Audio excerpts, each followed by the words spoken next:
Kenwood Country Club. Thank you to Rotary and Al Conscious for having this space available for us. And welcome. We're so glad that you are here for our Rotary meeting today.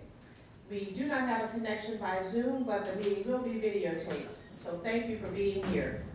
We will begin with the Pledge of Allegiance, followed by the invocation and four-way test, which will be led by Steve Rogers.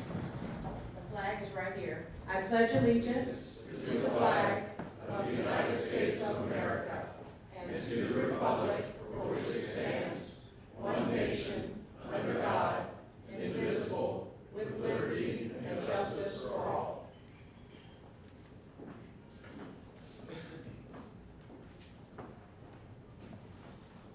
Thank you, President Melinda.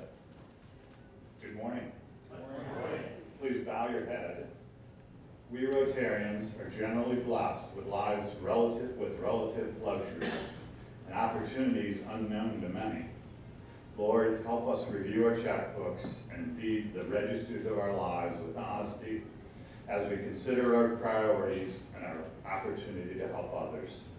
Open our hearts and open our accounts to those in need while still providing us with appropriate fruits of our own labors. Help us to share not only our tangible wealth, but also our intangible riches of faith, knowledge, leadership, and creativity to make our world a better place. Amen. Amen. Now the four-way test, the things we think, say, and do as Rotarians. Is it the truth? Is it fair to all concerned? Will it build goodwill and better friendships? Will it be beneficial to all concerned? We need holders. Thank you. You may be seated.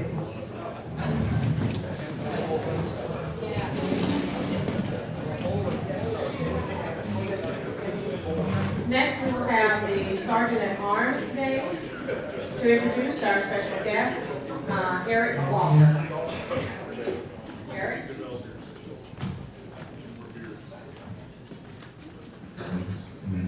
Good morning, and thank you, President Melinda. Today we have two guests. Both are from First Priority of America, and guest of our Executive Director, Sarah Patterson. The first one is Justin Terrio. He's actually the District Director of Cincinnati. Actually just moved to Cincinnati a week ago. And then the next is Warren Robo, who is from Maryland and is the EVP of Development, New Market Growth for First Priority of America. Let's welcome them both.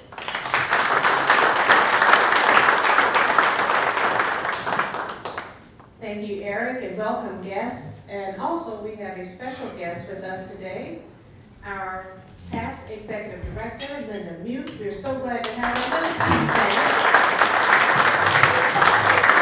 We are so glad to see you, and we're so glad that you're here. Thank you, Deanne, for making sure that Linda got to our meeting today, and Linda, we're so fortunate to have you with us. We're very excited about our program today. The office staff has been in Houston at the International Convention, and with that, they have still been planning and preparing for us to meet here today at Kenwood Country Club. We have a special announcement from the staff today by Christy Shushak, and she will make this announcement, and then we will go into our birthday wishes. Christy? I just want to make an announcement about dues. The dues went out last month, the dues invoices, and it came out through our new system, so we want to make sure that everybody got them, got the invoice, and there's a link on the email that you can just click to pay your dues. Dues are due a week from tomorrow, the 17th. If you did not receive your invoice, please sure to email me right away so that I can get that out to you. That's it.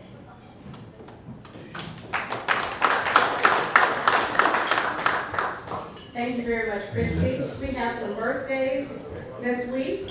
We have Carl Bruninger, June 7th, June 8th. We have 3 birthdays for June 8th. Don Patchman, is Don here? Yes. Happy birthday, Don. Let's give Don a round of applause. Also, June 8th, Becky McGilligan and Shayna Stiver. And on June 13th, Carrie Robb. So let's give all of our birthday Rotarians. We have an upcoming hands-on service project. We thank Dr. Hux Miller for all of his work in making sure that we are out into the community and helping our sisters and brothers locally as we do with our international projects all over the world. On Saturday, June 18th, from 10 to 5 p.m., we will be helping clean up the Stanford Green Homestead on Camargo Road.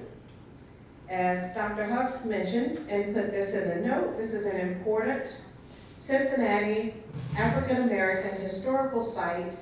Stanford Green was a bricklayer and a mule driver from Owenton, Kentucky. His parents were slaves. Hence, he was the first generation of freedom. We will need about 10 volunteers for this project that Dr. Hux has placed together, and he said anyone who has hip waders and a lot of other kinds of things to get rid of honeysuckle and rakes and weeds and whackers and everything else, a wheelbarrow and even a lawnmower. So those of you who know Dr. Hux, he has a great working team, and if you're a part of that team or would like to help out, please contact Dr. Hux Miller on this new Stanford Green Homestead project. I sent out the newsletter late last night, and in the newsletter, it shared the information regarding our recent passing of past president, Rotarian Julian Mangus. And we're very sad about that. He was a very wonderful man, person, Rotarian, very kind, encouraging, and thoughtful. His services will be today at 9:30 will be the visitation at Valley Temple in Springfield Pike, and the actual services will be today at 10:30 a.m. So let's please keep Julian's family in our thoughts and prayers.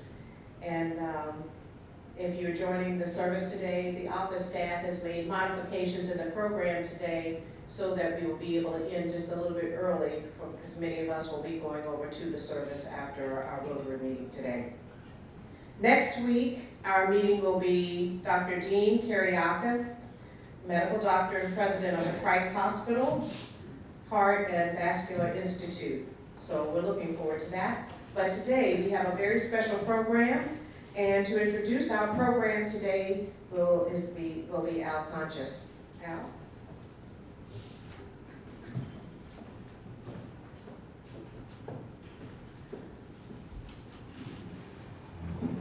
Thank you, President Melinda.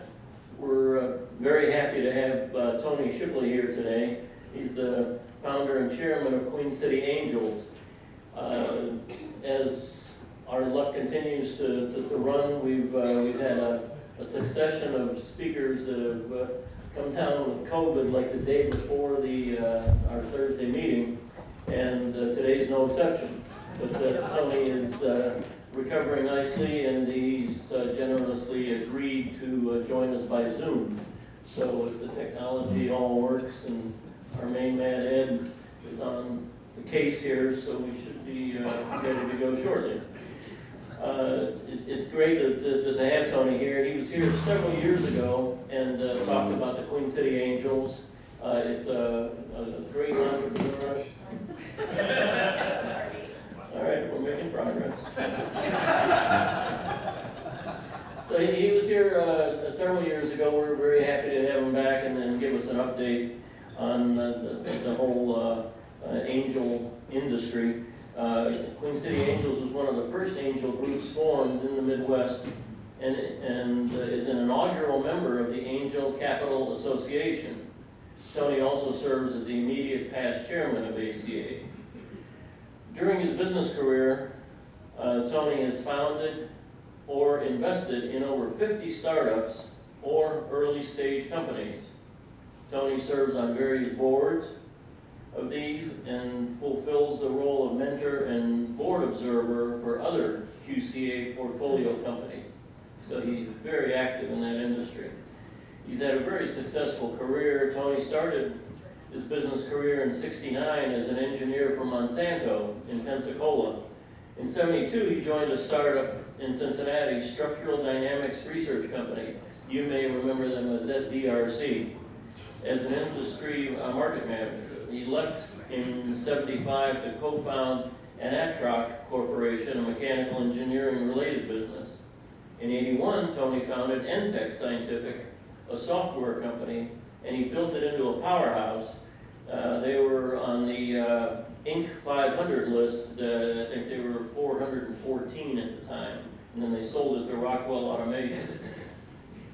The same year that they did that, right after his sale, he started angel investing. And there are many entrepreneurs that are very grateful that he did. Tony has a Bachelor of Science in Industrial Engineering from the University of Tennessee and an MBA from UC.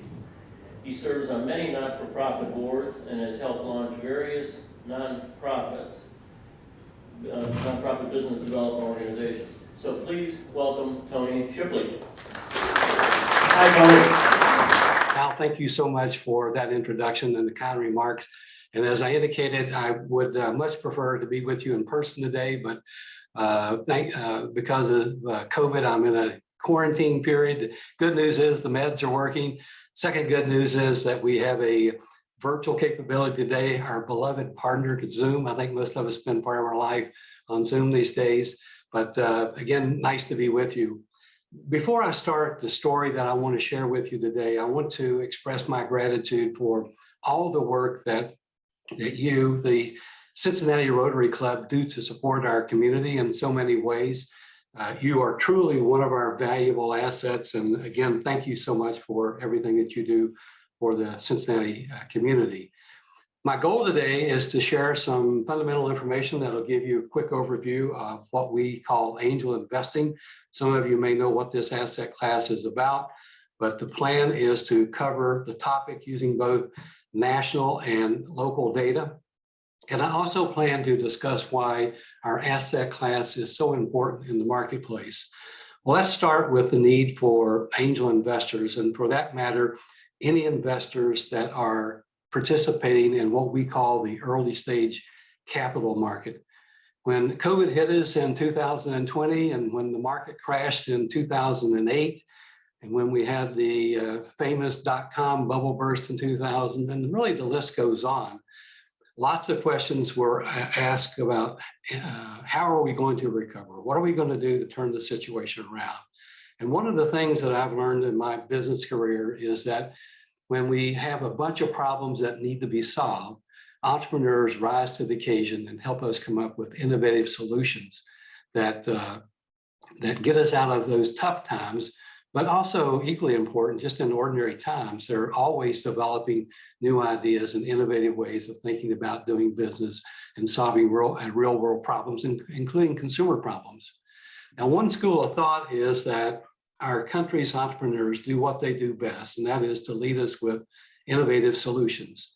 And when these innovative solutions are introduced into the marketplace and start to gain some traction, what we're seeing is the next thing that happens in many cases is that some much larger organization, and we're typically referring to these as big co's, will purchase the early stage company and then deploy much more capital than the smaller company can bring to the table to scale the solution in a much broader sense and in the marketplace. And in a few cases, and this is relatively speaking, the technology may be so interesting and so scalable that the company can actually do an initial public offering. The majority of these small companies, however, will be purchased in an M&A transaction. And based on our data of having invested in over 100 companies, many of them local, only 2 of these have launched an initial public offering. The other point that can be argued that is because of all this activity in these early stage companies, they really are the innovation hub for big co's in this country, as well as around the world. In fact, some of them made the argument that big co's have essentially given up on in-house innovation. At least that's some interesting food for thought. Additionally, if one looks at the net new job growth in this country for almost any 25-year period, these net new jobs have been created by companies that are 0 to 5 years old. Think about that for a moment. And we, excuse me, can substantiate that data through US Department of Commerce data that's been published numerous times. So just imagine for a moment that we scrape off all those new startup companies and look at the job growth and the job creation in this country. It would either be flatline or negative for whatever time period that we are interested in looking at. Excuse me. So assume for a moment that you're an entrepreneur and you're out looking to fund the startup business. And the question is, how am I going to get the capital, the cash that I need to launch the business? Well, typically what happens is Mr. or Ms. Entrepreneur does what is called a friends and family round. That includes mom, dad, aunts, uncles, anyone that they can really approach to raise capital to help them do the fundamental work that has to be done to get the company stood up and launched. What we're expecting the company to do with that early stage money is to create essentially a minimally viable product, an MVP, that they can then take that MVP to the marketplace to start to collect some market data about the need for the product. In other words, will customers buy what they're planning to deliver in the marketplace? The second key item that we look at is if they are able to generate some sales with the product, what is the value proposition that's offered through the product? In other words, what's the return on investment to customers for buying that particular product? And one of the things that we're looking at as they go through this process is, are they focused on what we call fundable metrics? In other words, are they trying to achieve metrics that can allow them to get to the next round of funding? Because one of the things that we have learned in this class of investing is that they're always going to need more money, especially if they are a rapidly growing, strong scaling organization. So if they can essentially answer those primary questions, then they become candidates for additional outside funding. And when that friends and family money dries up, and by the way, we call that the triple F money, friends, family, and founder, has run out, and assuming that they have enough money to gather that all the supporting data about their business plan that we just talked about, then they generally turn to angel investors and ask for capital to take the company to the next level. That help is manifest in terms of both dollar investments in the business, as well as the thing that's really fun for us, which is bringing our skills and expertise to the table to help businesses develop key milestones that the company can then use in their quest for additional funding. As I said just a moment ago, these type of organizations are going to continue to need funding as they go through this entire continuum of capital. And so once they graduate from perhaps a few rounds that we as angel investors participate in investing in the company, they typically will either do an exit at that point or graduate to a larger set of investors. And these investors are generally venture capitalists. At that point, assuming that the company continues to be successful all along the path, they are either purchased, as I mentioned a moment ago, in an M&A transaction, or they could be really lucky and be a candidate to do an initial public offering. This is what we call the exit event. And this is the point at which investors recover their capital and hopefully the profits that we've made on any invested capital in that business. Well, this is really a very simplified model of what happens in practice, but in the interest of time, I hope it provides you with an image of how our process actually works. I mean, there's all kinds of things about taking deals in at the top of the funnel, screening these companies, doing due diligence, getting to a point that we develop a term sheet, develop investment documents, and equally important is once we make that investment, what happens on a post-investment governance standpoint? And generally speaking, we're going to take a board seat to help that company navigate through the gauntlet of issues that they undoubtedly will experience as they continue to grow and expand their business.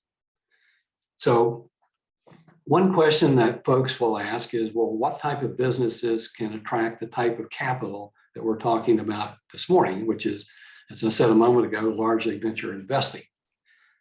In our asset class, we think of businesses falling into two big buckets. One is a lifestyle type of business, and this could be a pizza parlor, an auto repair business, small service type businesses, et cetera, et cetera.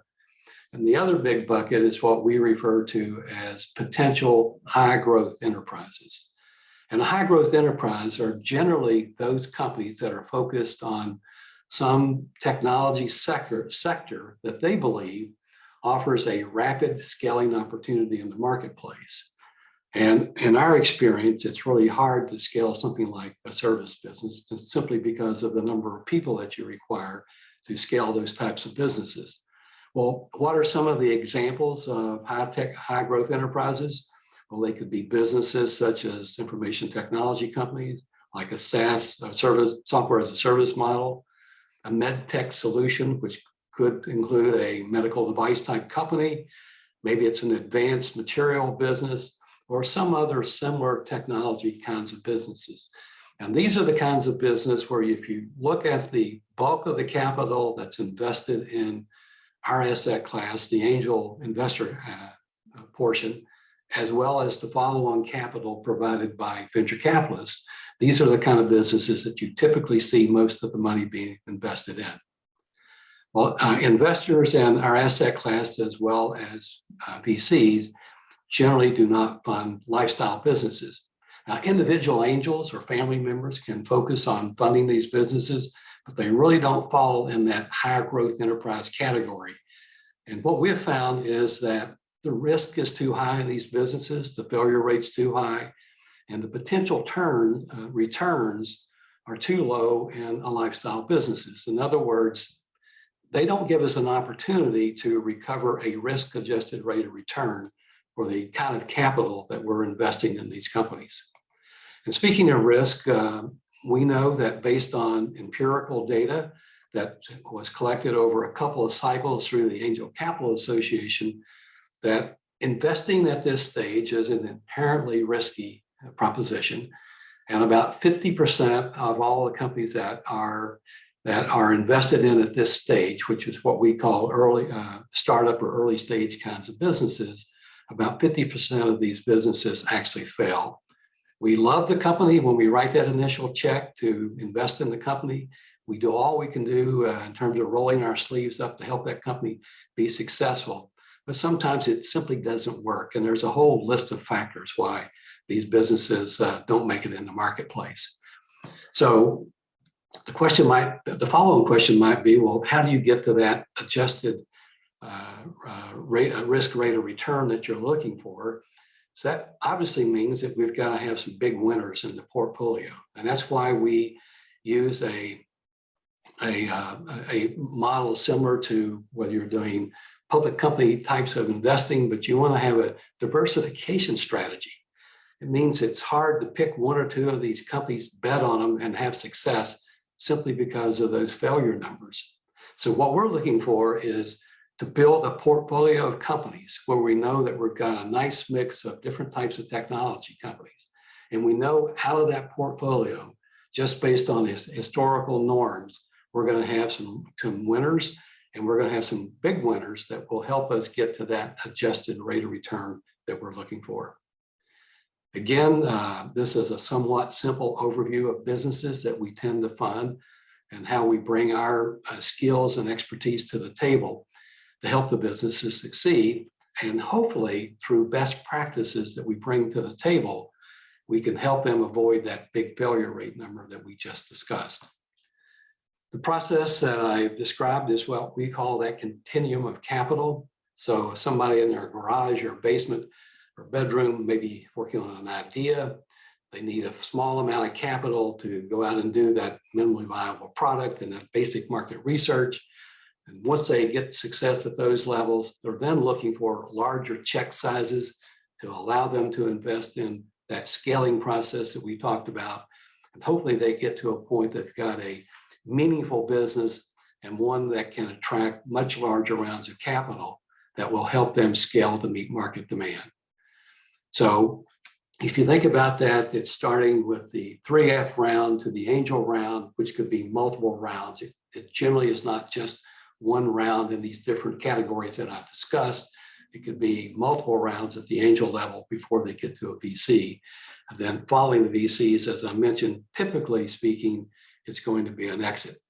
So what we're looking for is not to build a company that is a generational kind of business, because we need to get our money out of those businesses as well as the VCs so that we can repurpose that money and continue to invest in new businesses going forward. That's one of the other major differences between the kind of companies that we support and the kind of companies that you might see in the lifestyle space.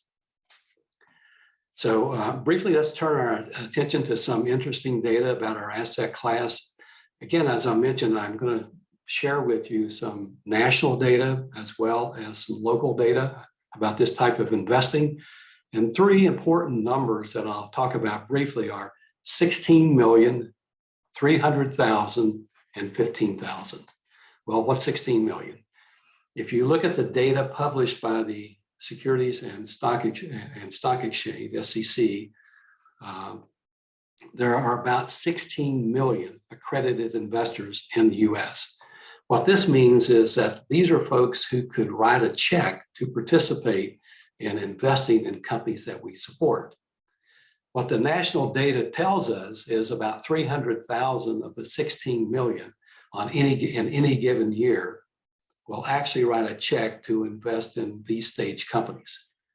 And out of those 300,000, there are what we call kind of the casual angel investor. And on the other hand, we have about 15,000 what we call professional angel investors. And these 15,000 professional angel investors are embedded in the Angel Capital Association, which Al mentioned a few minutes ago when he introduced me. So ACA has member groups located in all 50 states in the country. And within these 50 states, we have about 260 angel groups. Again, these are professional angel groups. There are probably more than 700 angel groups in the entire country, but a lot of these are small little clubs that really don't think about using best practices. They don't invest on a regular basis, but these 260 are investing on a very regular basis and putting massive amounts of capital to work, which I'll share with you here in a moment. In fact, if you look at the investment numbers of the ACA members, and remember this is 15,000 out of the 300,000, in any given year, we're investing in about 3,000 companies, and the amount of capital that's invested in those 3,000 plus or minus companies is generally somewhere between 600 million and $1 billion. So when you think about it, that's a lot of capital that's going into this startup and early seed stage company deal. If you're interested in more detail, more data about how we invest, I do invite you to go to the Angel Capital Association website. And when you get there, you can download a report called the Angel Funders Report, and it will give you a massive amount of information about the kinds of investments that we make, industries that we're investing in, jobs created, and the list goes on.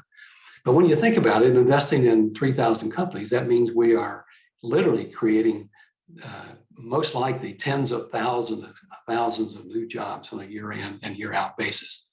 And that directly relates back to that second important item that I talked about a moment ago, which is one of the two key benefits that entrepreneurship is providing to our country, which is that job creation function. So now that we have talked about angel investing at a national level, how does this play at the local level? Al mentioned that we set up the Queen City Angel Group back in 2000. And when we set this group up, there really weren't any angel groups within 300 or 400 or 500 miles of Cincinnati. There were about 40 angel groups in operation at the time. And as you can imagine, most of those were located either on the East Coast or the West Coast. So here we sat in what was commonly referred to at the time as flyover country, because the VCs and people with money were flying over our state and going to the coast in order to do their deals and support the companies that they were interested in. Today, I believe it's safe to say that we are a part of the fly-in country due to the explosion in our local ecosystem infrastructure and all of the support activities that we've developed over the last 20 plus years that have really helped us become a vibrant entrepreneurial ecosystem. And lots of new startups are happening in our community. Almost any week you can pick up the Business Courier and read stories about what's happening with the startup community here in Cincinnati. So coming back to Queen City Angels, we launched with 5 people in 2000. Today, we are an investor group of more than 175 members. We've invested about $90 million of our money in more than the 100 startups that I mentioned a few minutes ago or early stage companies. And those companies have been able to take the money that we invested and raise additional follow-on funding of greater than $700 million in these businesses. So when you add all of that up, it obviously means that we're about $800 million plus in investment activities in these companies.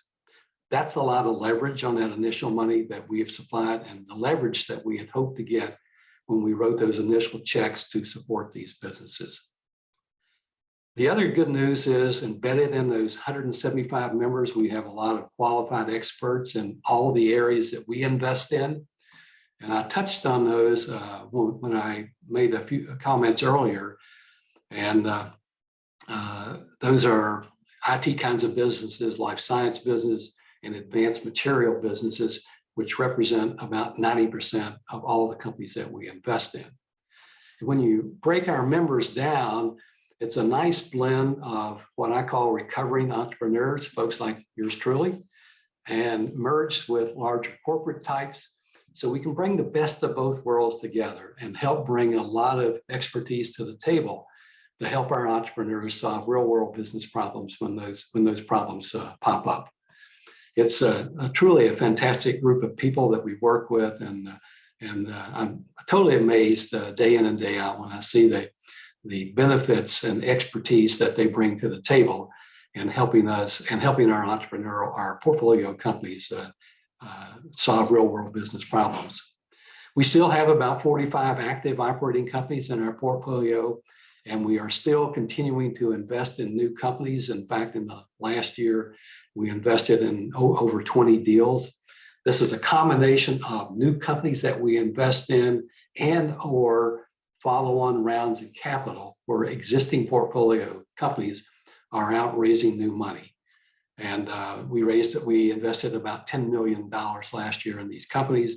Typically speaking, we're investing anywhere from a low of $5 or $6 million to north of 10 million on a year in and year out basis. Now, one of the things that I talked about a few times in this presentation is it's really not just about writing the check. There's lots of ways that people can invest their assets, but a lot of folks do it because they like this notion of being able to work with and support early stage companies. And so a few years back, we did a study to get an approximate number of pro bono hours that we're investing in the local portfolio companies in our community and entrepreneurs in our ecosystem, whether we fund them or not. And that total turned out to be about 20,000 hours a year that our investor group is investing in the local economy. Again, those are pro bono hours. And as I said, those could be, in most cases, actually, they are entrepreneurs that we're not even writing checks for. Our goal, which is to give back to the community, and we do that by virtue of all the things that we are doing to support our local ecosystem. Well, how does that 20,000 hours scale on a national basis? We did a study there, and we found that of those 260 angel groups that I mentioned, we're contributing more than 1 million hours annually to supporting entrepreneurs all across the nation. So we think this is a big give. It's more than, as I said, than just writing the check. It's about really rolling up our sleeves and helping these companies overcome whatever the barriers are that they have to success and really get on a growth path that they can produce a successful company. So in our opinion, we're the only investor group in the entire continuum of capital that I talked about that provides this level of support to the entrepreneurial community. And candidly speaking, it's the fun part of our gig. It's the thing that we really like to do, to go out and work with and help these companies. Locally, we also run an entrepreneur boot camp and a series of monthly mentoring sessions. Again, this is to bring entrepreneurs in and get them trained up, coached up, mentored up, so that when they get that big opportunity to make an ask in front of an investment group, they are prepared to make the best ask that they can. And when we first started in this business, what we found was entrepreneurs came to the table totally unprepared to make the ask. And so the reject rate was about 99 point whatever percent. Our goal was to get them better prepared so that when they came to the table and made the big ask, we could at least get them into a single digit number that said that they had that type of success factor in order and to actually land funding for their organization. And even the ones that we say no to, in many cases, it's not a permanent no, it's a temporary no. And we tell them, if you can do A, B, and C, then come back to us and you have a much better chance of getting funding. So again, it's about giving that feedback to these entrepreneurs to get them better prepared for funding their business going forward. Our professional angels in Cincinnati, and indeed all across the country, believe it's our mission to do these kinds of things. And it's, again, supporting people that are leading the innovation charge in our country, as well as those net job creators that we love to support. We believe it's a worthwhile endeavor. And of course, we have to make money. That's the evergreening feature of what we do. If we didn't make money, then we would be out of business shortly. But the fact that we have to make an adjusted rate of return and the risk adjusted rate of return and all the things that we're doing, because that's one of the things that motivates our investors to continue to invest in these companies. Now, I've probably fed you through a water hose here with lots and lots of information. I hope you found it interesting. I think we have some time left here for a few questions. Hopefully you've thought about some questions that might be of interest to you. So let's open it up at this point and see what kind of questions that we have. I'm curious of the investments you've made, if any of them are losers. Well, as I mentioned, that empirical number that I shared with you before, that 50% number, we're beating that number. But yes, we have write-offs in the 100 companies that we've invested in. I don't know the exact number, but we do have a fair number of write-offs. And as I indicated earlier on, these write-offs happen for a variety of reasons. They missed the mark in the industry from a product standpoint. Perhaps there's somebody else that beat them from a competitive standpoint. Perhaps the management team failed to execute. There's just a whole litany of issues of why these types of companies fail. In some cases, it's simply bad luck. It was a timing issue or something else happened in the marketplace that caused them not to be successful. In some cases, they can shut it down and it doesn't come back. But in other cases, they might find a way to pivot and we could resurrect the business to make it successful going forward. But yes, we do have write-offs, and we do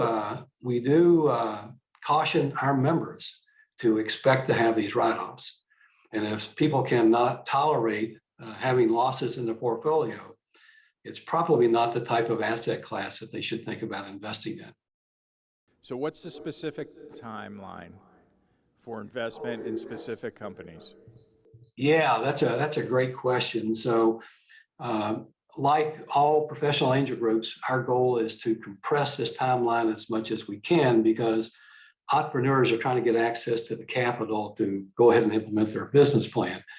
Having said that, we do follow a prescribed procedure. We start at the top of the funnel where we're out in the community building a brand and working with entrepreneurs to let them know that we are one of the available capital sources that they can work with. And once that company enters into our system, which they can do through QCA.com, there's a button there that takes them to a portal where they fill out an application, and that starts the whole process. If I go on today and fill out an application as an entrepreneur, you're going to get an immediate response from our executive director. Excuse me. And sometime over the next 1 or 2 week period, you're going to get a call from a screening committee that will invite you in either personally. The last 2 years, it's largely been Zoom, but we're going to find a way to screen your company. And that's generally about a 1 hour process. And at the end of that screening process, we'll write a report, and then there will be a recommendation from that screening committee on whether or not the company will be invited in to do a full presentation to our group. And our group is a little bit unusual in the angel world in that we meet every 3 weeks or 17 times a year, whereas most angel groups are meeting 12 times a year. So in our group, the odds of processing your application quicker are much quicker. And in that next meeting, if we elect, in fact, they could be invited to the very next meeting to be a part of the presentation or to make their presentation to the group. So that could be a 2 or 3 week window. And then following their presentation, we immediately decide if we're going to take them into due diligence or not. That decision is made within 5 or 10 minutes post their presentation. That due diligence process can last from a week or 2, or it can last a month or 2, depending on the complexity of the business and how deeply we need to dive into the business model. Typically speaking, I think it's a 2 to 4 week process to get us through due diligence. Our goal is either in the next meeting or the following meeting to have a firm recommendation on whether or not to invest in the business. So if you add, and then by the time we make that final investment decision, there could be a syndication effort, which means that we're going to invite other investors to invest along with us in this round, which means we have to tee up that syndication network. And then at some point, we'll write the investment documents, write the check, and then we're off to the races with the company. I would say that a typical cycle time would be somewhere in the 2 to 3 month range. And I know entrepreneurs would like it to go quicker, but we have found based on our experience that that's an adequate amount of time to allow us to look under the hood and make an informed decision on whether or not we should invest in that round. But thank you for the question. Nice question. Yeah, in today's economy, with inflation and interest rates going up, how does that affect your risk evaluation and mitigation with these potential clients? Yeah, the one thing that we have seen in our business and any time period that we've been in business, which is 22 years now, notwithstanding what's happening in the marketplace, there's always a demand. In fact, as the market goes down, there seems to be more demand from entrepreneurs who are seeking funding because something happened in their business career and maybe they've been outsourced, downsized, or whatever. And they've always had this idea in the back of their mind of a product that they could bring to the marketplace. And they use it as an opportunity to go to the marketplace with a business plan and looking for funding.